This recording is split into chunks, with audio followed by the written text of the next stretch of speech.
Bienvenue dans ce nouvel épisode de Groove and Résilience.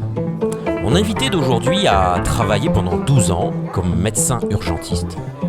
Elle a connu de très longues heures de travail dans un contexte intense où son objectif était simplement le bien-être de ses patients et parfois celui de leur sauver la vie. Elle a aimé ce métier et pourtant elle l'a quitté, usée par la pression, la fatigue et le manque d'équilibre personnel. Elle change d'univers et œuvre désormais comme médecin en prévention et santé publique. Et elle viendra nous parler des leçons de son ancienne vie, mais aussi de la transition vers cette nouvelle vie. Mon invité est le docteur Élodie Denain. Élodie, bonjour. Bonjour. Écoute, je suis ravi de t'avoir dans le cadre de ce nouvel épisode. Et comme je l'expliquais dans mon introduction, tu as été médecin urgentiste, tu as changé de vie. Et j'aimerais te poser une question que je pose à l'ensemble de mes invités. Comment ce concept de résilience a-t-il traversé ta vie ? C'est assez complexe à expliquer parce que je pense que on est tous un jour sujets à se remettre en question, à traverser des épreuves. Et le concept de résilience, il vient essentiellement du fait par lequel je pense qu'on n'est pas déterminé à une seule profession, à un seul état de vie. On peut se reconstruire au décours des épreuves. Et il faut développer, je pense, sa capacité d'adaptation et à rebondir si on veut aller loin dans la vie et si on veut vivre bien. Essentiellement, ça m'a traversé l'esprit ainsi. Alors bien entendu, comme tu dis, la crise de la profession médicale et du milieu hospitalier en général a accéléré cette prise de conscience chez moi. Et je pense que je ne pouvais plus rester là où j'étais, en tout cas, dans ces mêmes conditions. Donc j'ai dû travailler tout ça et c'est en ça que le concept de résilience est né chez moi. Ouais, mais c'est vrai que je disais, puisque tu as connu, enfin, on va dire tu as deux grandes parties dans ta vie, en tout cas d'un point de vue professionnel. Une première grande partie où tu as été médecin urgentiste, bossant entre 70 et 80 heures par semaine, avec un rythme qui était super intensif. Et puis une deuxième partie de ta vie où finalement tu as changé de métier. Et puis aujourd'hui, tu t'occupes de santé publique, tu es dans un environnement qui est complètement différent. Et j'aimerais revenir avec toi sur cette première partie d'abord de ta vie où tu bossais énormément. Comment tu faisais dans un métier comme ça pour encaisser la pression, pour la vivre et puis surtout pour l'évacuer et reprendre le contrôle ? Je pense que ça vient d'un entraînement tout au long des années d'études pour encaisser la pression, apprendre à gérer le stress. Je pense qu'on a été entraîné pendant 10-12 ans, pendant les études, à gérer les pressions diverses. Alors après, c'est vrai que la problématique de l'urgence, ce sont des pressions simultanées avec des problèmes qui viennent tous en même temps. Et en fait, je gère ces problématiques-là intérieurement. C'est-à-dire que dans mon cerveau, j'essaye de faire une chose à la fois. Alors, sur un laps de temps qui est ultra rapide. Par exemple, s'il y a 5 patients qui arrivent en même temps et tous critiques, dans ma tête, déjà, j'essaye de sérier les plus graves en me disant, voilà, là, tu dois faire ça va te prendre 1 minute. Puis là, tu vas faire ça va te prendre 5 minutes, 10 minutes. Pendant que lui, il a ça... tu peux t'occuper de l'autre. Enfin voilà, c'est une sorte de surorganisation intellectuelle, cérébrale, qui planifie chaque tâche à accomplir afin de pouvoir réussir à tout gérer. Et ce contrôle-là, en fait, ce contrôle de la situation, je pense que c'est ce qui m'a aidé à gérer le stress au moment où ça survenait. Ouais, je comprends, mais parce que tu fais aussi partie de ces professions où vous travaillez beaucoup, avec en plus des journées, il y a des nuits, il y a des situations d'urgence aussi qui sont compliquées à gérer. En plus, en tant que médecin urgentiste, tu vois des choses qui sont pas forcément très jolies. Et j'imagine que du coup ça te pompe beaucoup d'énergie physique, psychologique, mentale, etc. Comment tu faisais pour récupérer ton énergie pour continuer à avancer et mettre un pas devant l'autre et garder le cap? Alors la question, elle est intéressante parce que même moi, je me la suis posée. Donc c'est assez drôle. J'essayais, dans le temps très restreint qu'il me restait, de monter des projets. Donc c'est-à-dire monter un projet sportif. J'ai couru un marathon, il fallait un entraînement, ça me donnait un but à atteindre, un projet familial. Donc aller voir les parents, aller voir la famille, des projets personnels. Voilà. Mais c'est tout simple, hein, mais ces projets-là me permettaient en fait de couper totalement avec le milieu professionnel. Et je pense que c'est ce qui me permettait également d'évacuer. Alors après, l'évacuation du stress et, pendant le temps libre, c'était également le sport. J'ai toujours été sportive dans la pratique, donc la course à pied, l'équitation. Et en général, j'occupais le temps libre par une pratique sportive qui me permettait d'évacuer beaucoup de stress. Et voilà, c'est sur un principe physiologique simple, hein, avec les endorphines et tout le système neuro-hormonal. Donc voilà comment j'y arrivais, parce qu'il est vrai que la surcharge mentale et le stress font qu'on perd vite pied et on peut toucher le fond rapidement si on n'a pas une sorte d'exutoire qui permet de souffler un petit peu. Ouais, et c'est vrai qu'il y a un moment donné, tu me partageais le fait que t'arrivais au bout, quoi. Fait qu'à un moment donné, non seulement t'avais plus Tout d'énergie, à fait. et tu dis, mais finalement, est-ce que tu vas encore rester dans ce métier? Et d'ailleurs, la preuve, tu l'as fait puisque tu es sorti complètement dans ce métier. Malgré tout, malgré cette discipline que tu t'étais mise, tu as quand même, tu t'es dit, il faut que je change. Oui, tout à fait. Tout à fait, parce que bon, j'ai essayé de trouver un équilibre que j'avais à peu près, mais l'équilibre était précaire, c'est-à-dire qu'il était centré sur le travail essentiellement qui occupait la principale partie de ma vie. Et le reste était un peu branlant entre la vie sociale, la famille, la santé, l'énergie personnelle. Et un jour, en fait, ça s'est un peu écroulé dans le sens où toute l'énergie que je mettais dans le milieu professionnel, et ben en fait, elle s'est éteinte dans le sens où j'étais épuisée et je n'arrivais plus à pallier à cet épuisement avec tout ce qu'il y avait autour, tout ce qui gravitait autour. Donc, je me suis écroulée. Je pense avoir touché le fond. Donc, plus rien n'allait. Ouais. Mon métier était source de conflits éthiques profonds, dans le sens où j'exerçais un métier pas dans les conditions, en tout cas pas en accord avec les valeurs que m'avaient enseignées mes maîtres. Donc ça posait un vrai problème et de ce vrai problème est né le problème de conviction médicale et d'insatisfaction professionnelle. Et là, malheureusement, à côté de ça, j'avais plus assez de temps pour moi, pour voir ma famille, pour avoir une vie sociale, et tout s'est écroulé et oui, j'ai touché le fond. Ouais. Et quand tu arrives à ce moment où tu te dis, je suis dans un métier pourtant que j'aime. Voilà, j'ai fait un certain nombre d'études pour pouvoir faire ce métier que j'aime, avec aussi l'énergie liée à ce métier qui devait, j'imagine, aussi te pousser. Quand tu touches le fond, comment tu fais pour repartir, pour rebondir? Alors, j'avoue, j'ai eu cette chance d'avoir un vrai bon soutien de la part de mon entourage proche, que ce soit l'entourage familial ou l'entourage amical. Beaucoup de bienveillance et beaucoup d'écoute. Et après, j'ai aussi une deuxième chance, c'est ce souhait de c'est pas ne pas se laisser aller, mais ce souhait d'aller vers l'avant. Parce que j'ai toujours détesté subir ma vie, mais toujours. Et malgré la spirale infernale de la réflexion un peu noire, qui me dit non, mais ça va pas, ça n'ira pas, un jour, en me regardant dans la glace, je me suis dit, tu ne peux pas rester comme ça, faut aller de l'avant. Et en prenant conseil autour de moi, je me suis dit, mais tu es la seule qui peut réussir à changer les choses, donc va de l'avant. Et donc, même chose, j'ai décidé de réorienter mon énergie,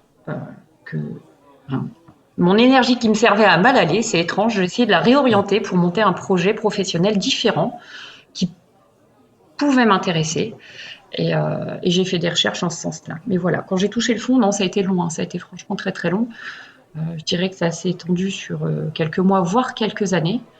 où c'était une dégradation progressive de mon état physique et psychologique. Hein, et quand on a touché le fond, je trouve que c'est le meilleur moyen pour essayer de remonter. En fait. Ouais. Et donc, du coup, tu as fait le choix de changer Ouais. complètement de carrière tout en restant effectivement dans le domaine médical, puisqu'aujourd'hui, tu es plutôt dans le domaine de la santé publique. Et là, nouveau challenge, parce qu'il faut que tu réapprennes un Tout métier. à fait, tout à fait. C'est une vision totalement différente du métier que je faisais avant. C'est assez particulier parce que beaucoup me demandent, mais qu'est-ce qui t'a fait choisir cette branche-là? Euh, Moi-même, j'ai des doutes, mais en tout cas, j'ai été intéressée par le fait d'apprendre de nouvelles choses, de m'enrichir. Hmm. Et le fait de s'enrichir, je pense que ça aide à aller de l'avant. Et, Ouais. et voilà, aujourd'hui, j'ai un champ d'action qui est totalement différent de mon métier précédent. Pour Hmm. autant, j'y trouve mon compte parce que j'essaye d'aider les gens et j'essaye d'apporter mes connaissances en faisant profiter de mon expérience passée pour essayer de mettre à bien mes connaissances actuelles, quoi. Mon Hmm. enseignement actuel. Donc c'est vrai que c'est pas évident hein, comme changement professionnel, vu que c'est une sorte de virage à 180 degrés. Mais je trouve ça vraiment très très intéressant. J'apprends à redécouvrir une médecine que je connaissais pas, un métier que je ne connaissais pas, et j'apprends aussi à me redécouvrir parce qu'aujourd'hui, dans le rythme actuel, je trouve Hmm. un équilibre différent puisque je travaille essentiellement de jour, hein, je travaille de jour, Ouais. plus de nuit ni de week-end, donc ce qui me laisse le temps pour construire un équilibre différent dans toute la vie. Donc je m'octroie du temps pour pour ma famille, mari, enfants, parents, pour mes amis et pour moi, c'est-à-dire je m'octroie Hmm. du temps de sommeil, de loisirs, un peu de tout, quoi. Et ce qui me permet aujourd'hui d'atteindre un meilleur équilibre et je suis d'autant plus épanouie dans le travail et investie dans le travail et efficace euh, depuis que j'ai ça en fait. Je suis vraiment, je pense Ouais. que l'équilibre est nécessaire pour s'épanouir professionnellement en tout cas. Ouais.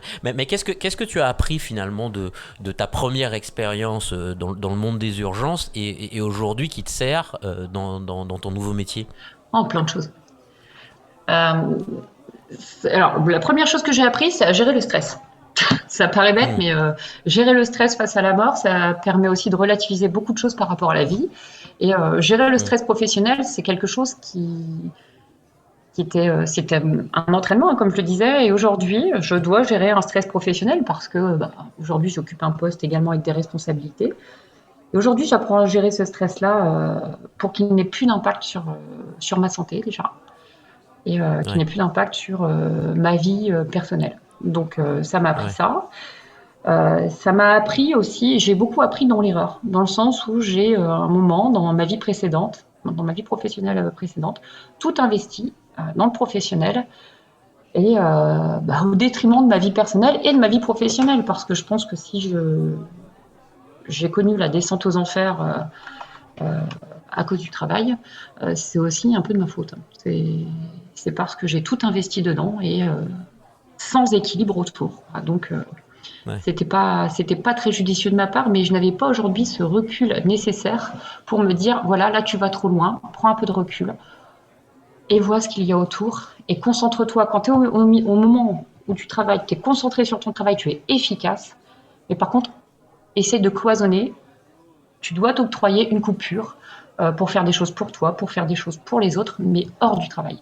Et ça, je n'avais pas Ouais. compris à cette époque-là Ouais. que c'était Ouais, indispensable. quand tu dis que tu n'avais pas compris ça finalement, mais qu'est-ce qui t'a permis de le comprendre? Quel a été le moment révélant ou déclencheur qui a permis la prise de conscience et l'action et une action différente?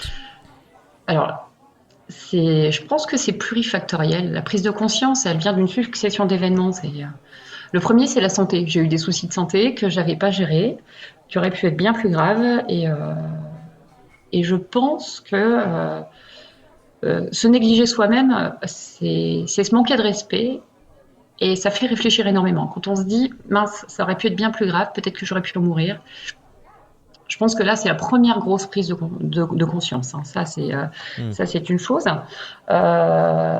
Et puis, les expériences de vie étant multiples et variées, Voilà, j'ai connu deux grandes difficultés dans mon couple, Mm. vraiment, et générées essentiellement par la fatigue, le stress, le ras-le-bol et le surmenage, et, Ouais. euh, et l'arrivée de mon fils également, hein, qui a été également un facteur déclenchant, où j'ai pris conscience que je ne pouvais plus continuer comme ça, que toute la vie euh, était en train de défiler et j'étais en train de tout perdre, mais vraiment, la santé, les amis que je ne voyais plus, le couple qui était en train vraiment de prendre une direction qui n'était pas vraiment, pas la bonne, mais en Mm. tout cas, qui n'allait pas au bon endroit, avec quasiment pas de temps à octroyer à mon fils. J'avoue, j'ai eu beaucoup de mal, quoi, avec aussi des soucis de santé autour de ma famille, soucis de santé chez les amis, et j'étais pas là, en fait, j'étais absente. Et en ça, je me dis, non, mais ça, c'est plus possible, stop, arrête, arrête. Ouais, ouais, je comprends. Je comprends. Et donc, il arrive ce moment où tu te dis, il faut que je sorte de cet univers, il faut que j'en retrouve un nouveau, il faut que je reparte sur quelque Oui, chose. Et donc, tu te donnes un nouvel tout à objectif. fait, tout à fait. Voilà, mais comment tu as fait pour justement rester concentré sur cet objectif et mettre en place la discipline qui t'a permis de l'atteindre? Alors ça, en fait, c'est assez même chose. C'est pas flou, hein, mais maintenir les objectifs, c'est bien simple. Enfin, j'ai totalement coupé de ma réflexion, de ma réflexion à l'époque en me disant voilà, t'es là-dedans. Euh, je me suis dit si tu ne bouges pas de là, si tu te mets pas en tête un plan d'action, parce que je raisonne en plan, si tu ne Mm. planifies pas ton avenir, tu vas droit dans le mur. Ouais. Et comme j'étais vraiment pas bien à l'époque, je ne dormais plus la nuit. Et la nuit, je me suis mise à réfléchir aux différentes situations qui allaient se présenter à moi. Et voilà, ce plan d'action-là, il s'est mis progressivement en route. Alors j'ai essayé d'aller de l'avant et grosso modo, j'ai tout réinvesti vraiment dans une activité sportive qui me faisait du bien intellectuellement, dans pas mal de lectures et essayer de m'ouvrir aux autres. Je suis également passée Mm. par des séances pas de coaching, mais si, un peu de conseiller auprès de conseillers en reconversion professionnelle, Mhm. ce qui m'a permis aussi de prendre du recul. Et j'ai eu cette chance également d'être très bien entourée par un cercle amical très prévenant et très bienveillant, qui m'ont fait prendre conscience également que j'étais pleine de qualités, ça, j'en avais pas vraiment conscience, et que tout était à portée de main pour pouvoir monter un plan professionnel qui soit en équilibre avec la vie personnelle et avec la vie en règle générale. Donc voilà. Ouais. Mm. Et est-ce qu'il t'arrive d'ailleurs, maintenant que tu as réussi, enfin en tout cas tu es dans cette transition, euh, est-ce qu'il t'arrive encore d'avoir des moments de doute sur finalement les choix voilà, que tu as pu faire et dans l'environnement dans lequel tu es encore que tu es Eh ben, c'est maintenant? très intéressant parce que je pense que j'y pense pas tous les jours, mais en tout cas, ça me traverse l'esprit très régulièrement. C'est hyper intéressant comme question. C'est vraiment très très pertinent parce que vraiment, c'est aujourd'hui une question qui restera toujours en tête. C'est-à-dire que cette question-là, je me l'étais jamais posée avant de traverser l'épreuve que j'ai traversée. Par contre, maintenant, Mm. après l'avoir traversée, je me dis, c'est bien de l'avoir en tête et de se dire qu'on peut toujours se reconstruire. Donc oui, en effet, j'y pense encore. Mais je sais aujourd'hui que je Mm. peux déployer l'énergie nécessaire, intellectuelle et physique, pour essayer d'aller de l'avant. Donc oui, actuellement, mon travail me plaît. Si un jour, je, je vois que je n'y trouve plus mon compte ou je stagne ou autre chose, Mm. je pense que je suis en capacité de faire autre chose et monter un plan de reconversion ou autre. Mais oui, oui, oui, c'est très intéressant comme question parce que c'est une Mm. question qui est Parce que omniprésente. tu as connu quand même, tu as connu la pression des urgences. Maintenant, tu connais une toute nouvelle pression, puisque dans tes nouvelles activités en termes de la santé publique, si j'ai bien compris, tu as un rôle on va dire, de conseil médical auprès des instances politiques et des instances publiques, et notamment dans la crise dans laquelle on Oui. traverse. Je suppose que la pression doit être quand même assez forte et aussi sur ces aspects-là. Comment tu fais pour préserver un moral positif quand les situations sont tendues? Alors, j'ai mis en place une technique qui est très connue, ça s'appelle la respiration ventrale. C'est- et D'accord. et j'essaye de m'y tenir. En tout cas, quand la D'accord. pression, quand je n'ai pas d'exutoire durant ma journée de travail et quand je n'ai pas de temps libre, parce que finalement, ce sont des journées qui sont très chargées, tout est organisé, et quand vraiment je sens que la pression monte, j'avoue, je fais un peu de respiration ventrale qui ça m'aide pas mal. Et après, j'essaye toujours d'avoir une activité égoïste. J'appelle ça égoïste parce que je pense qu'il faut être un peu égoïste aussi, penser à soi. Donc que ce Hmm. soit du sport ou quelque chose pour moi, de la méditation, de la lecture, de la marche. Voilà, je trouve Ouais. toujours un temps pour moi, euh, Hmm. seul, pour essayer de souffler un peu et de couper, et pour, c'est ce que je disais, pour essayer de cloisonner ce stress-là professionnel, pour pas qu'il ait, en tout cas, d'interaction avec un potentiel stress personnel pour l'amplifier. Je veux vraiment essayer de cloisonner les Ouais. choses. Ouais. Ouais. Et donc finalement, si je comprends bien, aujourd'hui, tu te dis, ce que j'ai connu dans ma première carrière professionnelle, avec, oui, il y avait des avantages, mais il y a eu pas mal d'inconvénients aussi que tu as découvert. Voilà, tu te dis, aujourd'hui, il faut que je me mette une discipline pour pas revenir dans ce schéma-là. Exactement. Exactement. J'essaye de faire au quotidien le CV de mes erreurs et Hmm. pour ne pas les revivre, en tout cas pour ne pas reproduire les mêmes erreurs, que ce soit erreur de choix. D'accord. Je ne considère pas que mon passé est une erreur, attention, je considère que le passé est une Hmm. expérience et j'ai fait des erreurs parfois dans mes choix et dans mes comportements qui m'ont mené à une situation qui n'était pas attendue.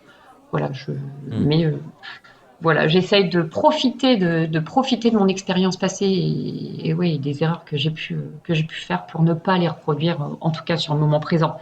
Je sais que je ferai Hmm. d'autres erreurs et que je traverserai d'autres épreuves, mais après avoir remonté la pente de ma dernière épreuve en vie, je pense que je suis capable de remonter un peu toutes les montagnes possibles. Hmm. Donc, Ouais, j'ai pas ouais, peur de ça. ouais, je comprends. Je comprends. Et aujourd'hui, dans ce que tu fais, qu'est-ce qui te permet de penser que tu agis dans ce qui est pour toi la bonne direction? Parce que je suis en accord avec moi-même. Ouais. Et c'est bien de se dire ça parce que j'ai fêté il n'y a pas très longtemps mes 40 ans et on me demande alors ça fait quoi. Et j'ai envie de dire ça fait rien parce qu'aujourd'hui, toutes les décisions que j'ai prises dans ma vie, au moment où je les ai prises, j'étais en accord avec moi-même et je ne regrette pas euh, les conséquences des décisions prises en fait. Donc c'est en ça où je me sens bien. Et aujourd'hui dans mon Hmm. travail, eh ben, je suis là où je dois être. Je fais de mon mieux, j'apprends tous les jours, je rencontre des personnes intéressantes, je m'enrichis au quotidien et j'essaye de garder ça en tête pour continuer en fait d'avancer. Et en ça, je pense que oui, je suis à ma place. Et quand on arrive à se dire Hmm. ça dans la vie, je pense on est bien en fait, on a tout compris. Ouais. Et donc aujourd'hui, tu pourrais conclure que t'es bien, Ah quoi. oui, oui, oui, ah ouais, tout à fait. Ah, tout à fait. Ouais. J'ai jamais, je vais pas dire que j'ai jamais été aussi bien, mais en tout cas, après ce que j'ai traversé, donc après l'épreuve traversée, je pense que ça faisait longtemps que je n'avais pas été aussi apaisée. Ouais. Excellent. Excellent. Et pour finir, ma dernière question, pour ceux qui nous écoutent et qui se disent, mais finalement, il y a peut-être dans cette histoire quelque chose qui résonne avec aussi notre propre histoire.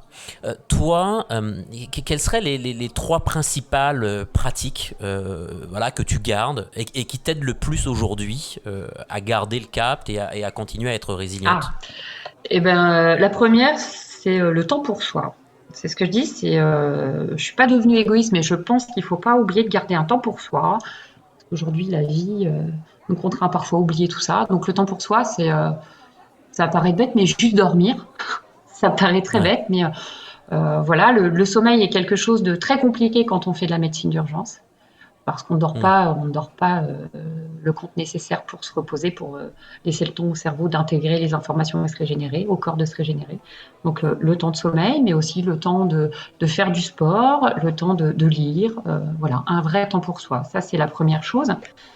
Euh, voilà. La seconde chose, c'est vraiment aussi les contacts sociaux. Je suis un être social, je le sais, je ne supporte pas d'être coupé du monde. Alors actuellement, on sait qu'avec la crise sanitaire qu'on traverse, c'est paradoxal, mais je veux un temps à consacrer à mes amis. Ça me paraît Hmm. indispensable. C'est indispensable parce qu'ils me permettent de garder aussi, à leur manière, la tête hors de l'eau. Ils me font prendre beaucoup de recul et je m'enrichis quotidiennement avec mes amis que j'aime et que j'ai depuis des années. Et ça, c'est aussi indispensable pour moi. Et je dois aussi être présente pour eux parce que eux l'ont été pour moi. Donc ça me paraît indispensable. Et enfin, la troisième chose, je pense que c'est vraiment la famille. Je dois avoir un temps qualitatif en famille également. Même chose, tout va vite aujourd'hui, donc les journées sont vraiment rythmées et le temps familial dédié dans ma journée, eh ben, ce temps-là, il est consacré pour eux. Je ne veux pas faire autre chose, je ne veux pas être présente à la maison à moitié, en travaillant, en répondant au téléphone, à prendre des rendez-vous. Non, j'ai très peu de temps sur une journée à leur consacrer et quand je suis là, je suis entièrement là pour mes proches. Ouais, donc tu en fais maintenant presque une discipline C'est un travail, oui. Qui t'aide C'est à un avancer. travail. C'est quelque chose que je n'étais pas habituée à faire. Bon, je n'ai pas été conditionnée dans ce sens-là. J'ai été conditionnée dans le sens où quand on fait médecine, on investit tout dans le travail et on ne doit pas se plaindre et c'est comme ça. J'avais totalement oublié qu'il y avait d'autres choses et que les choses qui occupent la vie autres que le travail sont également indispensables pour un épanouissement personnel et professionnel. Et ça, j'avais pas compris. Bon. Bah écoute, je trouve que c'est formidable. Donc, Élodie, je te remercie pour Merci le à temps toi. que tu m'as accordé pour cet entretien, à la fois aussi pour la richesse finalement de tes propos qui nous appellent aussi à nous rappeler qu'effectivement on a une vie et que le travail fait partie de la vie, mais que ce n'est pas la vie. Exactement. Voilà, et que quand on l'oublie, parfois on peut vivre des situations qui sont compliquées. Donc je pense qu'à travers ton témoignage, on l'entend, on l'a compris. Et je pense que effectivement tes trois pratiques peuvent aider certains à se relever, à se rappeler que c'est important. J'espère en tout cas. Donc merci. Merci à toi. Et puis à très À bientôt, Steph. Salut.